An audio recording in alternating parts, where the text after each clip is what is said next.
You remember when I started with my first tube? 30,000. Half the amount that you're getting. That was my first tube. Oh, geez, that. Sorry, inflation hasn't gone up that much in the last 9 years or whatever it's been. And assistant jobs.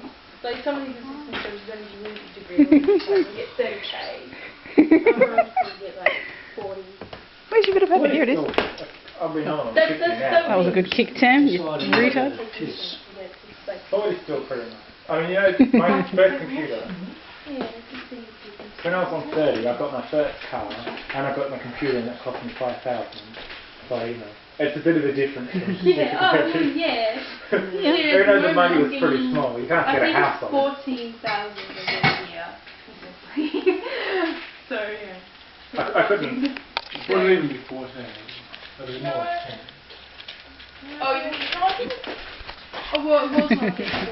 That was very stuff. Yeah, it's more than 10. 10 is probably what you were getting when you were like...